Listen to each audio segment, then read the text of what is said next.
আমরা নামাজের মধ্যে দোয়া কুনুত পড়ি, সেই দোয়া কুনুতে যে কি ওয়াদাটা করি, অন্তত আমার তো মনে হয় সাধারণ মানুষের মধ্যে 99.9 লোকেরা জানে না দোয়া কুনুতে কি পড়ে, অর্থ বোঝে না।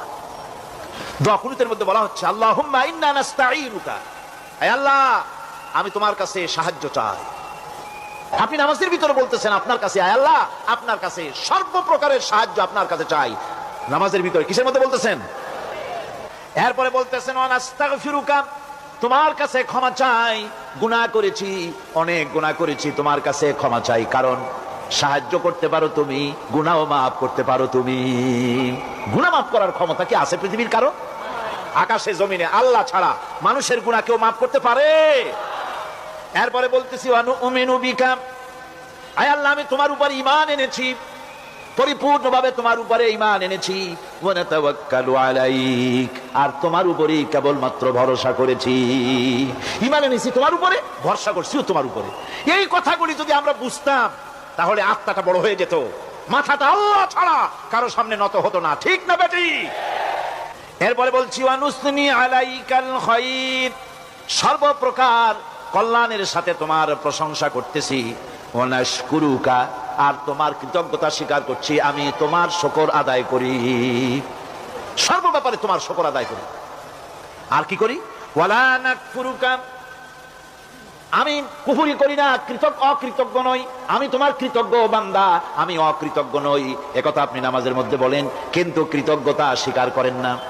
ওয়া নাখলাউ ওয়া নাতরুকু মান ইয়াফজুরুকা, আর আমি ওয়াদা করতেছি এই কথা, তোমার সাথে যারা প্রকাশ্য দুশমনী করে, যারা প্রকাশ্য গুনার মধ্যে লিপ্ত আছে আর তোমার সাথে দুশমনী করে, ওদের সাথে আমার সমস্ত সম্পর্ককে ছিন্ন করে দিলাম।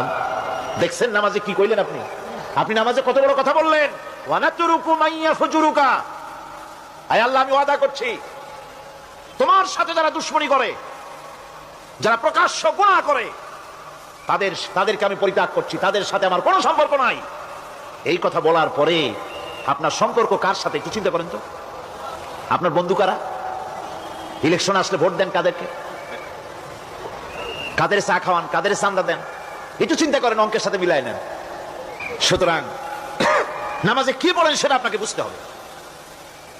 এরপরে বলতে বলা হচ্ছে আল্লাহুম্মা ইয়্যাকা না'বুদু ওয়া লাকা নুসাল্লি, আয় আল্লাহ তাআলা আমি একমাত্র তোমার গোলামি করি। নামাজে বলতেছেন একমাত্র তোমার গোলামি করি, আর নামাজ থেকে বেরিয়ে আসার পর ওজনে দিলেন কম, খাদ্যে দিলেন ভেজাল, মানুষের জমিনে রাইল ঠেললেন, বোনেরে ঠকালেন, মেয়েকে ঠকালেন, মিথ্যে কথা বললেন, আর নামাজে বলে আসছেন আল্লাহ তোমার ইবাদত করি। এই বুঝি তোমার ইবাদতের নমুনা? এই বুঝি তোমার ইবাদতের নমুনা? মুনাফিক নামাজ বোঝে নাই, পাপ তারে ফিরে, নামাজ তাকে পাপ থেকে বাঁচাতে পারে না। হায় আল্লাহ একমাত্র তোমার গোলামি করি, ওয়া লাকা নুসাল্লি, আর একমাত্র তোমার উদ্দেশ্যেই নামাজ পড়ি, মানুষকে দেখানোর জন্য পড়ি না। নামাজটা পড়ি কার জন্য? কার জন্য? এরপরে বলছি ওয়ানাসজুদু ওয়া ইলাইকা নাসআ, আয় আল্লাহ আমি একমাত্র তোমাকেই সিজদা করি, আমার সমস্ত চেষ্টা সাধনা তোমার জন্য নিবেদিত। আমার চেষ্টা, আমার জিহাদ, আমার আন্দোলন, আমার বাঁচা, আমার মরা, আমার ব্যবসা, আমার বাণিজ্য, আমার সব তোমার জন্য। কার জন্য? সিল্লা এখন কার জন্য? দোয়া কুনুতটা কত বড় গুরুত্বপূর্ণ চিন্তা করেন। এরপরে বলা হচ্ছে ওয়া নাহফিদু ওয়া নারজু রাহমাতাকা, আমরা কষ্ট করি আর তোমার রহমতের আশা করি।